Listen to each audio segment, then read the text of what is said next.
drama. Coming out and send you to your mama. Whip the banana. Drop your body in the place till the sun's out.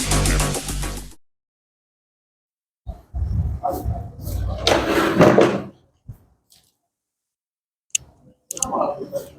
तो चलो बच्चों, अपना next topic जो है वो क्या है, मीटर ब्रिज का है। ठीक है ना। इसके पहले अपन लोगों ने कौन सा टॉपिक कंप्लीट किया था, व्हीट स्टोन ब्रिज का टॉपिक क्या किया था, कंप्लीट किया था। ठीक है ना। अब आज का टॉपिक अपना क्या है, मीटर ब्रिज है। ठीक है ना। तो इसके बारे में अपने को पढ़ना है कि मीटर ब्रिज है क्या, ठीक है ना, किस कॉन्सेप्ट पर वर्क करता है, और मीटर ब्रिज की मदद से अपन किस चीज का कैलकुलेशन या किसके वैल्यू को क्या करते हैं, अपन इसमें से निकालते हैं। ठीक है ना, क्लियर। तो देखो, मीटर ब्रिज, यहाँ पे अपन मीटर ब्रिज का डायग्राम बना के रखे हुए हैं। तो एक्चुअली में मीटर ब्रिज जो होता है वो एक ऐसा उपकरण होता है, ये जो आपके सामने दिख रहा है, अभी इसको एक्सप्लेन करेंगे कि इसमें होता क्या क्या चीजें हैं। तो सबसे पहले तो ये ध्यान रखना कि जो मीटर ब्रिज है ये एक प्रकार का क्या है, डिवाइस है। ये क्या है, एक उपकरण है जो व्हीट स्टोन ब्रिज यानी व्हीट स्टोन सेतु के कॉन्सेप्ट पर या उसी के सिद्धांत पर, थ्योरी पर या प्रिंसिपल पर ये क्या करता है, वर्क करता है। क्या बोला मैंने कि मीटर ब्रिज जो होता है, मीटर सेतु जो होता है, वो एक ऐसा उपकरण यानी एक ऐसा डिवाइस है जो व्हीट स्टोन ब्रिज यानी कि व्हीट स्टोन सेतु के सिद्धांत यानी प्रिंसिपल पर ही क्या करता है, ये वर्क करता है। ठीक है ना। तो व्हीट स्टोन सेतु के बारे में तो आप लोग पिछले टॉपिक में पढ़ ही चुके हैं। तो अगर व्हीट स्टोन ब्रिज आपको अच्छे से आता है तो इसको समझने में कोई दिक्कत नहीं जाएगी, क्योंकि फुल टू फुल इसी का ये क्या है, कॉपी है। ठीक है ना। बस स्ट्रक्चर थोड़ा सा क्या है, चेंज है। बाकी पूरा कॉन्सेप्ट और पूरा इसका जो फॉर्मेशन है, इसका जो मतलब रेजिस्टेंस वगैरह को जोड़ने का जो क्रम वगैरह होता है, सेम टू सेम इसमें भी वही है। ठीक है, क्लियर। तो थोड़ा सा व्हीट स्टोन ब्रिज के बारे में अपन बात कर लेते हैं, ताकि अपने को यहाँ पे मीटर ब्रिज के बारे में थोड़ा सा अच्छे से क्या हो, समझ में आ जाए। ठीक है ना। तो व्हीट स्टोन ब्रिज क्या होता है, चार रेजिस्टेंस का ये एक ऐसा अरेंजमेंट होता है ठीक है ना। जो व्हीट स्टोन ब्रिज क्या है, व्हीट स्टोन ब्रिज जो है वो चार रेजिस्टेंस का क्या होता है, अरेंजमेंट होता है, एक विशेष प्रकार की व्यवस्था होती है, जो कि ये इसका मदद से अपन किसी भी एक रेजिस्टेंस का वैल्यू क्या किया जाता है, फाइंड किया जाता है। मतलब प्रतिरोध को निकालने का ये एक तरीके का क्या होता है, अरेंजमेंट होता है। ठीक है, क्लियर। तो इसमें किस प्रकार से क्या अरेंजमेंट होता है, क्या व्यवस्था किया गया था। तो इसमें क्या किया गया था, ए बी सी डी अपन को एक क्वाड्रिलेटरल लेना होता है, चतुर्भुज लेना होता है। इस चतुर्भुज के यानी क्वाड्रिलेटरल के चारों भुजाओं में यानी चारों साइड में क्या किया जाता है, रेजिस्टेंस लगा दिया जाता है, प्रतिरोध लगा दिया जाता है। ठीक है ना। अब इस क्वाड्रिलेटरल के यानी इस चतुर्भुज के एक डायगोनल यानी एक विकर्ण में गैल्वेनोमीटर लगा रहता है, और दूसरे विकर्ण में क्या लगा हुआ रहता है, आपका जो बैटरी वगैरह कनेक्ट रहता है, दूसरा जो डायगोनल है। जैसे बी से डी के बीच में गैल्वेनोमीटर लगा है और ए से डी के बीच में क्या लगा हुआ है, बैटरी। जिन लोगों ने व्हीट स्टोन ब्रिज का टॉपिक नहीं देखा है तो वो किरचॉफ का नियम पहले देखें, अच्छे से कंप्लीट करें, उसके बाद फिर व्हीट स्टोन ब्रिज का कॉन्सेप्ट क्या करें, देखें। वेरी मोस्ट इंपॉर्टेंट टॉपिक है ये। ठीक है ना, व्हीट स्टोन ब्रिज। तो इसको समझने के लिए सबसे पहले आपको किरचॉफ का नियम वाला लेक्चर देखना है, फिर उसके बाद व्हीट स्टोन ब्रिज वाला टॉपिक देखना है। जब ये सारी चीजें समझ में आ जाएंगी तब आपको ये वाली कॉन्सेप्ट भी क्या हो जाएगा, अच्छे से समझ में आ जाएगा। ठीक है ना। तो फिलहाल अभी यहाँ पे जितना बताने की कोशिश कर रहे हैं तो वो उसको समझो कि यहाँ पे क्या चीजें हैं, समझ में यहाँ पे भी आ जाएगा। पर ये जरूरी है कि व्हीट स्टोन ब्रिज का पूरा टॉपिक अच्छे से क्या कर लें, आप लोग कंप्लीट कर लें। ठीक है, चलो। तो ये अरेंजमेंट समझ में आया कि व्हीट स्टोन ब्रिज को बनाया कैसे जाता है। तो क्या किया जाता है, एक क्वाड्रिलेटरल लिया जाता है यानी चतुर्भुज लिया जाता है। उस चतुर्भुज के चारों भुजाओं में अपन को क्या लगा लिया जाता है, रेजिस्टेंस यानी प्रतिरोध लगा दिया जाता है। और जो विकर्ण होते हैं, तो दो विकर्ण है, दो डायगोनल, एक बीडी है और एक एसी है। तो इसके एक विकर्ण में अपने को क्या लगाना होता है, गैल्वेनोमीटर लगाना होता है, और दूसरे विकर्ण में अपने को क्या लगाना होता है, बैटरी कनेक्ट करनी होती है। ठीक है ना, क्लियर। अब फिर इसका कॉन्सेप्ट क्या है, व्हीट स्टोन ब्रिज का सिद्धांत क्या है, प्रिंसिपल क्या है। तो क्या बोलता है कि जब व्हीट स्टोन ब्रिज संतुलन की स्थिति में हो, क्या हो, संतुलन की स्थिति यानी बैलेंस स्टेट में। बैलेंस स्टेट किसको बोलते हैं, जब गैल्वेनोमीटर से जाने वाली करंट क्या हो, जीरो हो। यानी बैलेंस स्टेट किसको बोलते हैं, गैल्वेनोमीटर से जाने वाली करंट क्या हो, जब जीरो हो, तो क्या बोला जाता है, व्हीट स्टोन ब्रिज जो है वो क्या होता है, बैलेंस स्टेट में आ गया है। ठीक है, क्लियर। तो इस स्टेट में होता क्या है, तो जब wheat stone bridge balance state में होता है तो ये जो क्वाड्रिलेटरल में आपने जो चार रेजिस्टेंस लगा रखे हैं, तो इनका जो कंजुगेट साइड है यानी जो संलग्न भुजाएं हैं, उनके प्रतिरोधों का अनुपात जो होता है वो बराबर होता है। कब, जब wheat stone bridge balance state में हो। बैलेंस स्टेट किसको बोलते हैं, जब गैल्वेनोमीटर से जाने वाली करंट की वैल्यू क्या हो, जीरो हो। मतलब इनको ऐसे व्यवस्थित किया जाता है, स्विच ऑन कर दोगे पूरे सर्किट में करंट फ्लो होगा, लेकिन यहाँ पे चार जो रेजिस्टेंस आपने लगाए हैं उनको इस तरीके से लगाया जाता है, ऐसे व्यवस्थित किया जाता है कि गैल्वेनोमीटर से करंट पास ही ना हो, बाकी सारे सर्किट में करंट क्या हो रहा हो, फ्लो हो रहा हो। तो जब गैल्वेनोमीटर से करंट पास नहीं हो रहा होगा तब इसको क्या बोला जाता है, बैलेंस स्टेट में। और जब व्हीटस्टोन बैलेंस स्टेट में चला जाता है तब उसका प्रिंसिपल क्या बनता है कि इनके जो कंजुगेट साइड का जो रेजिस्टेंस है, यानी कि संलग्न भुजाओं के प्रतिरोधों का जो अनुपात होता है, यानी जो रेशियो होता है, वो क्या होता है, बराबर।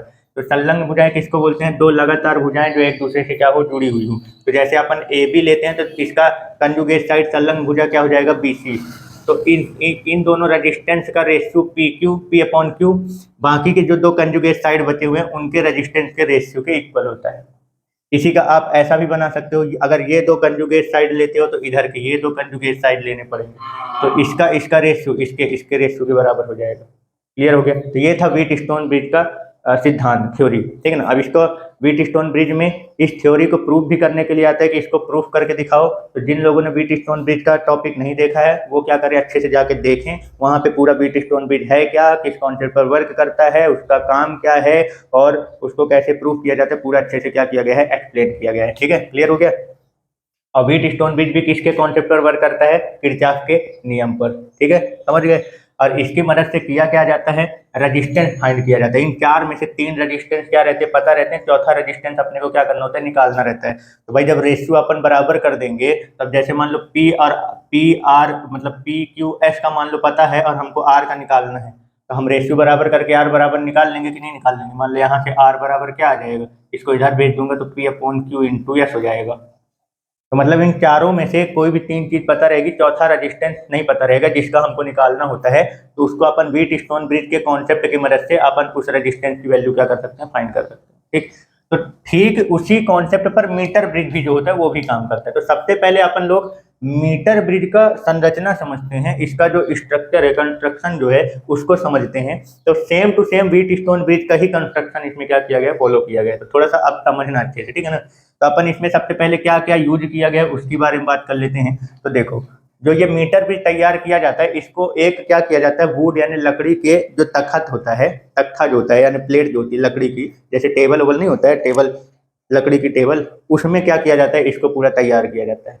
तो किया क्या जाता है, स्क्रू की मदद से यानी पेंच की मदद से सबसे पहले क्या किया जाता है, अपने को ये जो फ्रेम आपको दिख रहा है, ये जो रेड कलर में दिख रहा है, ये ढांचा है एक तरीके का, क्या बोल सकते हो आप, इसका ढांचा। मतलब लकड़ी के बॉक्स में हमको क्या करना है, ये जो आपको ए एम एन एक्स और ये सी वाई, ये जो तीन ठो आपको स्ट्रक्चर दिख रहे हैं, ये फ्रेम है, ठीक है ना। क्या है, फ्रेम, जिसको बोलते हैं अपन स्ट्रक्चर बोलते हैं, ढांचा बोलते हैं। तो ये ए एम एन एक्स और एक्स वाई ये अपने पास क्या है, फ्रेम है। ये फ्रेम जो है होता काहे का है, ठीक है ना। तो ये देखो, ये ब्रास है यानी पीतल का बना होता है। ये काहे का लेना पड़ता है अपने को, ये जो ए एम हो गया, एन एक्स हो गया और ये जो सी वाई है, ये काहे का बना होता है, पीतल का, ब्रास। पीतल क्या होता है, एक प्रकार का एलॉय है। पीतल यानी ब्रास जो होता है वो एक प्रकार का क्या होता है, एलॉय होता है। एलॉय यानी मिश्र धातु। मिश्र धातु किसको बोलते हैं, अलग अलग मेटल को, अलग अलग धातुओं को कुछ फिक्स अमाउंट में आपस में क्या किया जाता है, मिक्स करके एलॉय क्या किया जाता है, बनाया जाता है। तो पीतल यानी ब्रास जो होता है वो एक प्रकार का एलॉय है। इसमें कौन कौन से मेटल को मिला के बनाया जाता है, कॉपर और जिंक को। कॉपर 66% और जिंक को 34% आपस में अपन मिलाते हैं तो क्या तैयार होता है, ब्रास। तो ये जो अपन का मीटर ब्रिज का ये जो फ्रेम है अपने पास, ए एम एन एक्स और सी वाई, ये काहे का बना होता है, पीतल का, ब्रास का, एक एलॉय है, एलॉय। अब पीतल किससे किससे मिलकर बनाया जाता है, कौन कौन से धातुओं को मिला के, कॉपर और जिंक। कॉपर का अमाउंट कितना होता है, 66% और जिंक का अमाउंट कितना होता है, 34%। ठीक है, क्लियर हो गया। अब ये जो फ्रेम है इसको लकड़ी के बॉक्स में, जैसे ऐसे समझो, ये मान लो एक लकड़ी का बॉक्स है ये, ठीक है ना, ये अपना एक लकड़ी का बॉक्स है। अब इसमें क्या किया जाता है, ये फ्रेम जो होते हैं पीतल के इस शेप में अपने को लेने होते हैं। और जैसे मान लो एक फ्रेम अपने पास ये आ गया, मान लो ऐसे हो गया, ठीक है ना। इस लकड़ी के बॉक्स में एक फ्रेम ये वाला मान लो, ऐसे ये वाला मान लो, इसको एक पेंच की मदद से, स्क्रू की मदद से क्या कर दिया जाएगा, इसको इसमें फिट कर दिया जाएगा। ठीक, ऐसे दूसरा ये वाला फ्रेम यहाँ पे ऐसे फिट कर दिया जाएगा पेंच की मदद से, यानी स्क्रू की मदद से। ये लकड़ी का बॉक्स है, इसमें अपन को पीतल यानी कि ये जो ब्रास है इसका फ्रेम आपको क्या करना है, इसमें क्या करना है, स्क्रू की मदद से क्या करना है, फिट कर देना है। समझ गए, एक यहाँ पे, फिर थोड़ा सा यहाँ पे एक, और फिर गैप दे के यहाँ पे एक। इस तरीके से अपने को 3 फ्रेम क्या करने हैं, यहाँ पे तैयार करने हैं। स्क्रू की मदद से लकड़ी के बॉक्स में क्या कर देना, फिट कर देना, ठीक है ना। ये फ्रेम काहे का बना होता है, पीतल का। चलो, अब क्या करना होता है, ये जो आपके पास ये फ्रेम दिख रहा है ए एम और ये जो सी वाई है, ठीक है ना, ये वाला किनारे वाला, तो इन दोनों फ्रेम के बीच में पेंच की मदद से अपन को क्या कर दिया जाता है, एक वायर लगा दिया जाता है। 1 मीटर की लंबाई का वायर रहेगा। ए से सी तक की लंबाई में आपको ये जो दिख रहा है ये क्या है, एक वायर है यहाँ से यहाँ तक का, ठीक है क्लियर। ये जो दिख रहा है ये क्या है, ये एक वायर है, ये ए से सी तक का, ये ठीक है ना, यहाँ तक ये 1 मीटर की लंबाई का ये क्या लगा हुआ है यहाँ पे, वायर। अब ये वायर किस चीज का होता है, तार काहे की होती है, ये जो वायर होता है ये मैग्नीन या कंस्टेंटेन का बना होता है, काहे का होता है, मैग्नीन या कंस्टेंटेन का, ठीक है ना। ए से सी तक में ये पॉइंट आप दिख रहा है, ए से सी, इन दोनों फ्रेम ए एम और सी वाई का जो फ्रेम है, इन दोनों फ्रेम के बीच में अपन ए से सी तक के बीच में क्या कर देते, 1 मीटर का वायर क्या कर देते, लगा देते हैं। और वो 1 मीटर का वायर या तो मैग्नीन का होगा या तो कंस्टेंटेन का होता है। अब मैग्नीन और कंस्टेंटेन क्या है, ये भी एक प्रकार के क्या है, एलॉय है यानी मिश्र धातु है। ये काहे काहे का बना होता है, कॉपर, मैग्नीज और निकिल का बना होता है। मैग्नीन जो होता है वो किसको किसको मिला के बनाया जाता है, कॉपर, मैग्नीज और निकिल को मिला के, ठीक है ना। इसमें कॉपर कितना होता है, 84% में होता है, मैग्नीज जो होता है वो 12% होता है, और निकिल जो होता है वो 4% का मतलब मिक्सचर तैयार करके मैग्नीन का वायर क्या किया जाता है, तैयार किया जाता है, ठीक है ना। मैग्नीन की जगह यहाँ पे कंस्टेंटेन का भी वायर लिया जा सकता है। ये कंस्टेंटेन जो होता है ये भी एलॉय होता है, और इसको कॉपर और निकिल के आपस में मिला के बनाया जाता है। कॉपर 60% रहता है और निकिल का जो होता है वो 40%, मतलब 60% कॉपर और 40% निकिल के कॉम्बिनेशन को, कंपोजिशन को आपस में मिला के तैयार करेंगे तो वो क्या बनता है, कंस्टेंटेन बनता है। तो इन दोनों में से किसी भी एलॉय का अपन यहाँ पे एक वायर क्या करेंगे, लगा सकते हैं। और इस वायर की जो लेंथ रहेगी वो कितनी रहेगी, 1 मीटर की रहेगी। कितनी रहेगी, 1 मीटर का, इसीलिए इसका नाम मीटर ब्रिज पड़ा हुआ है। ये वायर की लंबाई के अकॉर्डिंग इसका नाम जो है वो मीटर ब्रिज पड़ा है, ठीक है, क्लियर हो गया। तो मीटर वर्ड समझ में आया कि इसमें मीटर वर्ड आया कहाँ से है। इसमें जो मैग्नीन या कंस्टेंटेन का जो वायर लगा हुआ है वो 1 मीटर की लंबाई का होता है, उसी के बेस पे इसका नाम मीटर ब्रिज पड़ा है। तो मीटर वर्ड तो इस वायर की लंबाई के लिए गया। अब ब्रिज वर्ड ये व्हीट स्टोन ब्रिज के स्ट्रक्चर पे बना हुआ है, इसलिए इसका मीटर ब्रिज नाम पड़ गया। अभी समझाते हैं कि व्हीट स्टोन का स्ट्रक्चर इसमें कहाँ से आ रहा है। पहले इसका पार्ट समझ लेते हैं कि इसमें क्या क्या लगा हो, तो समझ में आ गया, ठीक है ना। ये फ्रेम लगा रहेगा, फिर फ्रेम काहे का होता है, पीतल का होता है, ठीक है ना। काहे का होता है, पीतल यानी ब्रास का होता है। इसको लकड़ी के एक बॉक्स में यानी वुड के एक बॉक्स में, मतलब बॉक्स बोल रहा हूँ, एक प्लेट हो गया, तख्त हो गया, उसमें क्या किया जाता है, इस फ्रेम को ये स्क्रू यानी पेंच की मदद से क्या कर दिया जाता है, फिट कर दिया जाता है। फिर ये किनारे किनारे साइड जो फ्रेम है ए एम और सी वाई जो है, इनके बीच में मैग्नीन या कंस्टेंटेन का 1 मीटर का क्या लगा दिया जाता है, वायर लगा दिया जाता है, ठीक है ना। इसी वायर के लेंथ के बेस पे इसका नाम मीटर पड़ा हुआ है। और इसका जो स्ट्रक्चर है वो व्हीट स्टोन के स्ट्रक्चर से मिलता है, इसलिए इसको ब्रिज आगे नाम उसके वहां से उठा के ले दिया गया, इसलिए इसको मीटर ब्रिज बोलते हैं, ठीक है ना। अब यहाँ देखो, यहाँ पे एक स्केल लगा हुआ है, मीटर स्केल, ठीक है ना। ये क्या होता है, मीटर स्केल, मतलब इसकी लंबाई, इस स्केल की लंबाई जो होती है वो कितनी होती है, 1 मीटर की होती है। तो इसका क्या काम होता है, यहाँ पे जो ये वायर लगा हुआ है, तो इस मीटर स्केल की मदद से अपन इसकी लंबाई क्या कर सकते हैं, मेजर कर सकते हैं कि कहाँ से कहाँ तक की लंबाई इसमें मतलब कितनी आएगी। अगर हम अलग अलग पॉइंट यहाँ पे लेते हैं तो यहाँ से लेकर उस पॉइंट तक की लंबाई कितनी है, अपन इस मीटर स्केल की मदद से क्या कर सकते हैं, मेजर कर सकते हैं, बता सकते हैं। क्लियर हो गया, मतलब इसकी लंबाई को नापने के लिए ही यहाँ पे एक मीटर स्केल भी लगा होता है। इतना क्लियर हो गया। अब देखो, ये जो फ्रेम आपको दिख रहा है, ए एम और एन एक्स दिख रहा है, इसके बीच में एम और एन जो पेंच है, इस स्क्रू के बीच में अपन एक रजिस्टेंस बॉक्स लगा देते हैं। क्या लगा देते हैं, एक रजिस्टर बॉक्स लगा देते हैं। इसका रजिस्टेंस अपने को पहले से पता रहेगा, यहाँ पे जो रजिस्टर बॉक्स है इसका रजिस्टेंस हमको क्या रहता है, पहले से पता रहता है, ठीक है ना, क्लियर। अब फिर दूसरा यहाँ पे ये जो फ्रेम आपको दिख रहा है एन एक्स और सी वाई के बीच में, ये एक्स और वाई पेंच जो आपके पास यहाँ पे जो स्क्रू लगा, इस स्क्रू के बीच में एक अननोन रेजिस्टेंस लगा देते हैं, ये एस, जिसका हमें रेजिस्टेंस क्या करना है, यानी इसका प्रतिरोध हमें क्या करना है, निकालना है। क्लियर हो गया, ठीक है। हमने क्या बोला, यहाँ पे ये एम और एन पेंच या इस स्क्रू के बीच में एक रेजिस्टेंस बॉक्स लगा हुआ है, इसका रेजिस्टेंस पहले से पता रहेगा कि प्रतिरोध कितना है। यहाँ पे इसमें आप जो भी रखोगे उसका रेजिस्टेंस आपको पहले से पता रहेगा। और जो ये वाला फ्रेम आपको दिख रहा है यानी एक्स और सी वाई, इसके एक्स और वाई पेंच के बीच में, इस एक्स और वाई स्क्रू के बीच में जो एक रेजिस्टेंस आपने लगा रखा है, या ये अननोन है, इसका हमें रेजिस्टेंस क्या करना है, फाइंड करना है, निकालना है, ठीक है ना। और ये जो वायर दिख रहा है ना आपको, मैग्नीन या कंस्टेंटेन, इसका भी रेजिस्टेंस अपना फिक्स होता है कि पर यूनिट लेंथ का यानी पर सेंटीमीटर का इसका रेजिस्टेंस कितना होगा। ये 1 मीटर की लंबाई का है, 1 मीटर, और यहाँ पे ये जो लिखा हुआ ये मीटर स्केल यानी ये सेंटीमीटर में, 1 2 3 4 5 6 सेंटीमीटर, ऐसे करके टोटल 100 सेंटीमीटर का लंबाई का है। 100 सेंटीमीटर का 1 मीटर होता है ना, ठीक है ना। तो इसकी जो लंबाई है वो टोटल कितनी है, 100 सेंटीमीटर, मतलब कि 1 मीटर। ठीक है। यहाँ पे जो मीटर स्केल की जो ये लाइनिंग है ना, ये सेंटीमीटर में है, तो जहां तक आप पहुंचोगे तो ये सेंटीमीटर बताएगा कि यहाँ तक कि इतने सेंटीमीटर की लंबाई का वायर आपने ले लिया है। क्लियर हो गया। तो इस वायर का भी अपना रजिस्टेंस या रजिस्टिविटी यानी प्रतिरोध या प्रतिरोधकता जो होता है वो फिक्स होता है। तो इसका पर यूनिट लेंथ का वायर जो है वो मान लो एक्स है, क्या मान लेते हैं अपन, पर यूनिट लेंथ का कुछ भी मान लो, यक्स मान लो, रो मान लो, आर मान लो, जो मानना हो, ठीक है ना। तो इससे भी अपने को फिक्स हो जाता है कि इसका रजिस्टेंस कितना होगा। क्लियर, ठीक है ना। अब इस चीज को देखते हैं कि ये जो स्ट्रक्चर हमारा है ये व्हीट स्टोन से मैच कर रहा कि नहीं कर रहा। और एक पॉइंट और ध्यान रखना है यहाँ पे, ये जो आपको ये फ्रेम दिख रहा है ना, यानी एक्स, ये जो एन एक्स फ्रेम दिख रहा है, और ये जो वायर आपको दिख रही है ये मैग्नीज या कंस्टेंटेन का जो वायर लगा हुआ है, तो इस एन एक्स फ्रेम के बीच में एक पेंच एक स्क्रू आपको और लगाना है, उसको पॉइंट डी देना है, और यहाँ से आपको एक गैल्वेनोमीटर का वायर निकालना है। गैल्वेनोमीटर का एक टर्मिनल आपको एन एक्स फ्रेम के पॉइंट यानी पेंच स्क्रू डी से क्या करना है, कनेक्ट करना है।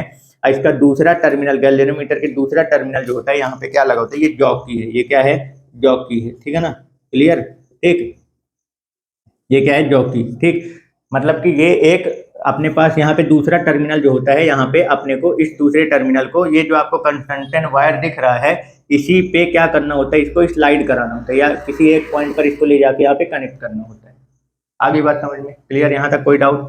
तो यानी इसमें अब ये देखो, ये जो कंस्ट्रक्शन अपन ने तो समझ लिया कि फ्रेम क्या है, वायर कहाँ है, मीटर स्केल कहाँ लगा हुआ है, गैल्वेनोमीटर कहाँ लगा है, रजिस्टेंस बॉक्स कहाँ है, और रजिस्टर कहाँ है जिसका अपने को रजिस्टेंस निकालना है।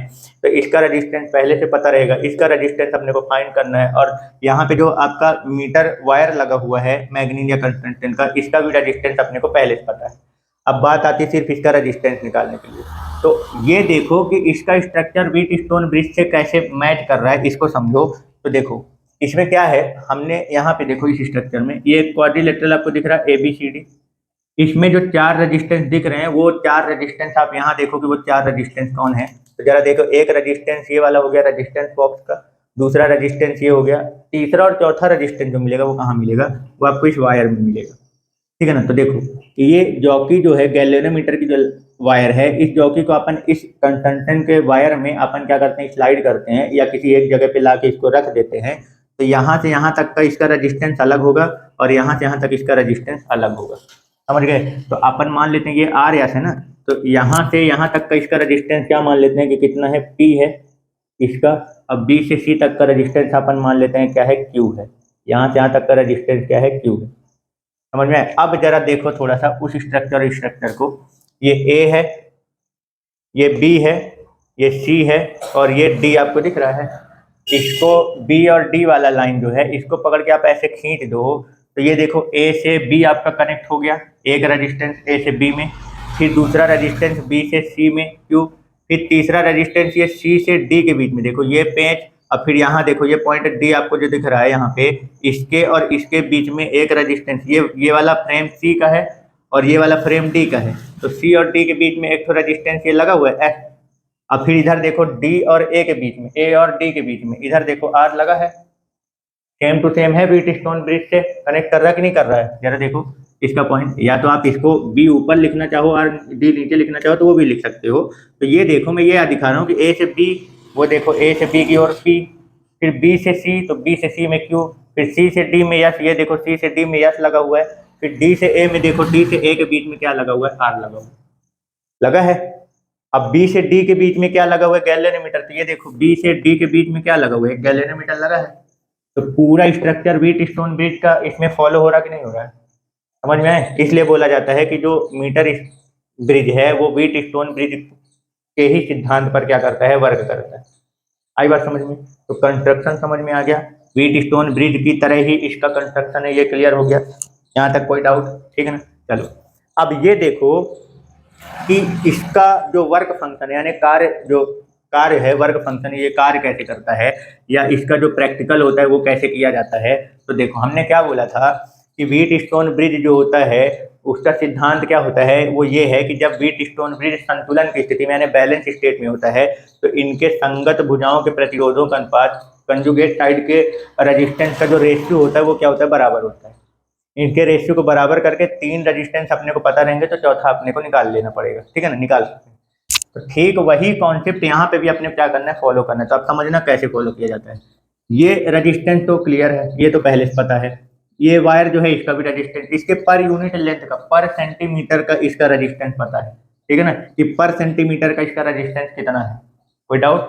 ठीक है ना, हमने क्या बोला, इसके पर सेंटीमीटर लंबाई का रेजिस्टेंस अपने को क्या रहेगा, पता रहेगा। तो क्या करना है अपने को, ये जो गैल्वेनोमीटर वाली है, जो दूसरा टर्मिनल है, जो जॉकी दिख रहा है ना, इस स्विच को अपने को ऑन करना है। और स्विच ऑन करोगे तो इसमें करंट क्या होने लग जाएगा, फ्लो होने लगेगा। बैटरी की मदद से इसमें करंट क्या होने लगेगा, फ्लो होने लगेगा। ये ए और सी के बीच में देखो बैटरी भी कनेक्ट है। वहां पे जैसे अपन ए और सी के बीच में बैटरी कनेक्ट किए थे ना, यहाँ देखो ए और सी के बीच में एक बैटरी कनेक्ट है, और दूसरा डायगोनल बी और डी के बीच में क्या है, गैल्वेनोमीटर लगा हुआ है। फिर ए और बी के बीच में पहला रेजिस्टेंस, बी और सी के बीच में दूसरा रेजिस्टेंस, फिर सी और डी के बीच में ये तीसरा रेजिस्टेंस, और फिर ए और डी के बीच में ये, ए और डी के बीच में ये चौथा रेजिस्टेंस। तो पूरा अपना स्ट्रक्चर जो है वो व्हीट स्टोन का ही है इसमें, ठीक है, क्लियर। इसीलिए बोलते हैं मीटर ब्रिज जो होता है वो व्हीट स्टोन ब्रिज के ही कॉन्सेप्ट पर क्या करता है, वर्क करता है। तो वर्क फंक्शन क्या है, हमको इसको क्या करना है, बैलेंस स्टेट में लाना है। मतलब जैसे स्विच ऑन करेंगे तो इसमें पूरा करंट फ्लो होगा, और ये जो गैल्वेनोमीटर आपको दिख रहा है इसमें से भी करंट क्या होगा, पास होगा। इस गैल्वेनोमीटर से भी करंट क्या होगा, पास होगा, ठीक है ना। तो अब अपन को करना क्या है, ये जो गैल्वेनोमीटर का जो दूसरा टर्मिनल है, दूसरा सिरा है यानी जॉकी, इसको हमें ये टंगस्टन के वायर में या मैग्नीन का वायर, ये यानी यहाँ जो वायर लगा हुआ है 1 मीटर का, इस पे अपने को क्या करना है, इसको स्लाइड कराना है। क्या करना है, स्लाइड कराना है, खिसकाना है। और वो पॉइंट अपने को ढूंढना है इसमें जहां पे इस गैल्वेनोमीटर से पास होने वाला करंट 0 हो जाए। क्या बोला मैंने आपको, इस जॉकी को इस वायर में क्या करना है, इसको इधर उधर क्या करना है, स्लाइड करना है। और स्लाइड करके आपको इसमें वो पॉइंट ढूंढना है जहां पे इसमें से फ्लो होने वाला करंट जो है वो क्या हो जाए, 0 हो जाए। बात समझ में आ रही है, ठीक है ना। तो जैसे ही अपने को वो पॉइंट मिल जाएगा, यानी जहां पे इसका डिफ्लेक्शन जो है वो 0 हो जाएगा, वही वो पॉइंट उसका कहलाएगा। मतलब ये पॉइंट बी अपने को अभी क्लियर नहीं है कि ये वाला पॉइंट बी इसमें कहाँ पे है, इसको पता करना पड़ेगा। बाकी सारे पॉइंट तो फिक्स है, लेकिन बी अभी फिक्स नहीं है, ठीक है ना। तो बी पॉइंट बी वो कौन सा पॉइंट है, जहां पे जॉकी को ले जाने पर इसमें से करंट फ्लो होने वाला करंट जो है वो क्या हो जाए, 0 हो जाए। मतलब इसमें से करंट पास ही ना, ठीक है, क्लियर। तो इसको कैसे पता किया जाता है, तो इस जॉकी को इस वायर में स्लाइड कराते हैं। यहाँ स्विच ऑन है, करंट फ्लो हो रहा है, अब इस जॉकी को इसमें क्या करो, स्लाइड कराओ। ये अगर इसमें करंट फ्लो हो रहा होगा तो इस गैल्वेनोमीटर का जो नीडल है, जो सुई है, वो क्या होगी, डिफ्लेक्ट होगी, ठीक है ना। और जब तक करंट फ्लो होगा तब तक वो डिफ्लेक्ट होती रहेगी। जहां पे ऐसा कोई पॉइंट आ जाएगा जहां पे इसका डिफ्लेक्शन रुक जाएगा, मतलब गैल्वेनोमीटर से करंट पास ही ना हो रही हो, उसी पॉइंट को अपन लोग क्या बना देंगे, पॉइंट बी बना देंगे, समझ गए। और जैसे ही अपने को ऐसा कोई पॉइंट मिल जाएगा जहां से इसमें से पास होने वाला करंट 0 हो जाएगा, तब अपन इस पूरे सिस्टम को क्या बोल देंगे कि ये बैलेंस स्टेट में आ चुका है, संतुलित अवस्था में। और जैसे ये बैलेंस स्टेट में आ जाएगा तो अपन वही व्हीट स्टोन ब्रिज का कॉन्सेप्ट क्या कर देंगे, इसमें यूज कर लेंगे कि इसके कोरेस्पॉन्डिंग साइड का जो उसका कोरेस्पॉन्डिंग बोल रहा हूँ, सॉरी, मतलब इसके जो संगत भुजाएं हैं, कंजुगेट साइड के रेजिस्टेंस का जो रेशियो है वो बराबर कर देंगे, समझ में। तो वही चीज यहाँ पे भी करना है, इसका ये P upon Q equal to R upon S कर देंगे। कब, जब ये बैलेंस स्टेट में आ जाएगा। आई बात समझ में, ये समझ में आ गया ना, इसको हटा देते हैं, ठीक है। अब यहाँ पे समझना थोड़ा सा कि ये बैलेंस स्टेट में जब आ जाएगा तब अपने को क्या करना है।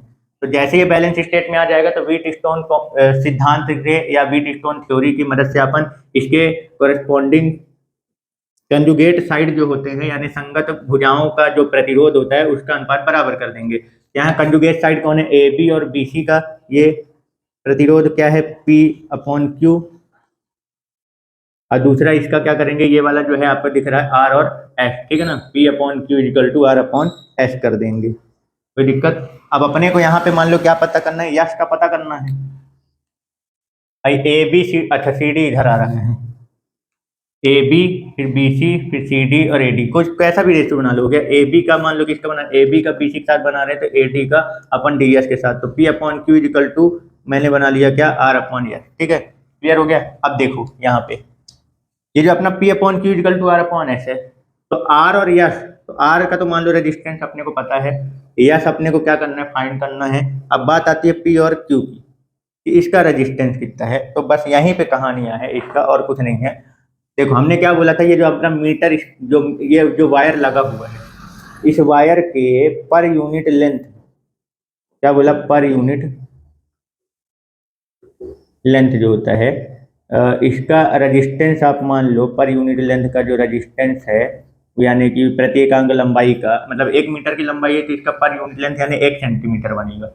एक एक करके वो 100 सेंटीमीटर बन रहा है, तो 100 सेंटीमीटर का पर यूनिट लेंथ 1 सेंटीमीटर बनेगा, ठीक है ना। तो पर यूनिट लेंथ मतलब 1 सेंटीमीटर का जो रेजिस्टेंस है अपन इसका मान लेते हैं, क्या मान लेते हैं, रो मान लो, हो गया, क्या मान लेते हैं अपन, रो मान लेते हैं। ये पहले से ही पता रहेगा, ठीक है ना, इसके पर यूनिट लेंथ का रेजिस्टेंस अपने को क्या है पता रहेगा, रो मान लो या यक्स मान लो, जो मानना हो।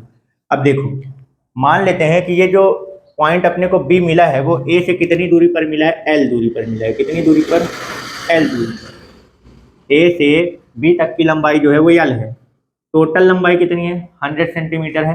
तो अगर यहाँ से यहाँ तक की लंबाई एल है तो बी से सी तक की लंबाई कितनी हो जाएगी, 100 माइनस एल। कितनी हो जाएगी, 100 माइनस एल। अगर ए से बी तक की लंबाई एल है तो बी से सी तक की लंबाई कितनी हो जाएगी, 100 माइनस एल, और ये सेंटीमीटर में है, ठीक है ना। तो अगर पर यूनिट लेंथ का रेजिस्टेंस आप यक्स मानोगे, पर यूनिट लेंथ मतलब समझ गए ना, 1 सेंटीमीटर का, क्योंकि टोटल 100 सेंटीमीटर का है, तो पर यूनिट लेंथ मतलब 1 सेंटीमीटर का, तो 1 सेंटीमीटर वायर का रेजिस्टेंस कितना यक्स है, ठीक है।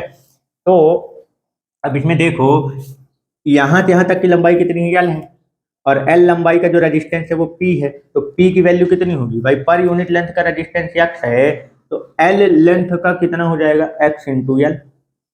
भाई 1 सेंटीमीटर का एक्स है तो एल सेंटीमीटर का कितना हो जाएगा, एक्स एल। ऐसे क्यू का निकाल लो, तो क्यू इक्वल टू, भाई बी से सी तक का लंबाई का जो रेजिस्टेंस है वो क्यू है।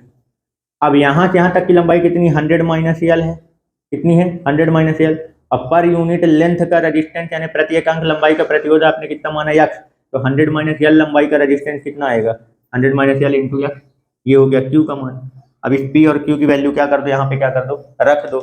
ये जो आपने रेशियो बनाया है, जब ये बैलेंस स्टेट में आ गया तो हम इसका ये बोल सकते हैं ना कि कंजुगेट साइड का रेशियो यानी संगत भुजाओं के प्रतिरोधों का अनुपात क्या होता है, बराबर होता है कंजुगेट साइड के रेजिस्टेंस का रेशियो क्या होगा, बराबर। Same to same Wheatstone bridge का ही कॉपी है, ठीक है ना, क्लियर। तो इसको बराबर कर सकते हैं। बस यहाँ पे एक ये पॉइंट आ रहता है कि अपन को पी और क्यू का रेजिस्टेंस कैसे फाइंड करना है। यहाँ पे वायर लगा हुआ है तो 100 सेंटीमीटर का, तो 1 सेंटीमीटर वायर का रेजिस्टेंस यक्स मानेंगे, तो ये जितनी लंबाई पर जाके बैलेंस हुआ होगा, तो यहाँ से यहाँ तक का रेजिस्टेंस, यहाँ से यहाँ तक की लंबाई का रेजिस्टेंस पी है, अब बी से सी तक की लंबाई का रेजिस्टेंस क्यू है। तो अगर 1 सेंटीमीटर का रेजिस्टेंस यक्स है तो जितना भी लंबाई का अपने को ये मिला होगा उसका रेजिस्टेंस फाइंड कर सकते कि नहीं कर सकते। तो ए से बी तक की लंबाई का कितनी है, एल मानी है, तो इसका रेजिस्टेंस कितना हो जाएगा, एल इंटू एक्स, और ये किसकी वैल्यू है, पी की। बी से सी तक की लंबाई कितनी है, 100 माइनस एल, 100 सेंटीमीटर का था, 100 में से एल सेंटीमीटर हटा दो तो बाकी का जो बचा वो बी से सी तक का हो गया। तो बी से सी तक की लंबाई 100 माइनस एल सेंटीमीटर है और 1 सेंटीमीटर का रेजिस्टेंस एक्स है, तो यहाँ से यहाँ तक का रेजिस्टेंस कितना हो जाएगा, 100 माइनस एल इंटू एक्स। इस तरीके से अपने को रेजिस्टेंस पी और रेजिस्टेंस क्यू की वैल्यू मिल गई। यहाँ पे जैसे ही रख दोगे इसका मान, तो इसका जैसे ही इसमें वैल्यू रखोगे पी अपॉन क्यू, तो ये हो जाएगा X upon L upon 100 minus L into X equal to R upon S, X से एक्स कट जाएगा और यस बराबर क्या आ जाएगा, तो 100 माइनस एल को उधर भेज दो, आर इंटू 100 माइनस एल और बटे में क्या हो जाएगा, एल, पूरे के बटे में एल। ये फॉर्मूला बन गया अपना कहेगा एस को निकालने का। क्लियर हो गया, यानी S equal to R into 100 minus L upon L. Clear, कोई डाउट। अब देखो ये जो आप एक्सपेरिमेंट किए हो, यानी ये एल लंबाई पता है ना, ये एल क्या है, ए से जितनी दूरी पर अपने को ये बैलेंस स्टेट में मिल जाएगा वो उसकी लंबाई है। तो इस फॉर्मूले में रख के अपन इसका क्या कर सकते हैं, यस का इसका रेजिस्टेंस क्या कर सकते हैं, फाइंड कर सकते हैं। अब बात ये है कि ये अपन को एक बार प्रैक्टिकल नहीं करना होता, ये प्रैक्टिकल है तो एक बार नहीं होता, कम से कम 4-5 बार ये एक्सपेरिमेंट करना होता है। कितनी बार एक्सपेरिमेंट करना होता है, 4 से 5 बार एक्सपेरिमेंट करना होता है। तो आपको एक बार पहले एक्सपेरिमेंट करो तो ये एल आपको मिलेगा कुछ अलग लंबाई में, फिर एक बार दूसरी बार एक्सपेरिमेंट करो, मतलब दूसरी बार बंद करके फिर चालू करके फिर इसको बैलेंस स्टेट ढूंढो, तो हो सकता है कि आपको ये एल जो है वो थोड़ा सा आगे पीछे कहीं पे मिले। इस तरीके से करके आप 4-5 बार करोगे, चारों 5 बार आपको एल की वैल्यू जो है थोड़ा सा आगे पीछे मिलेगी।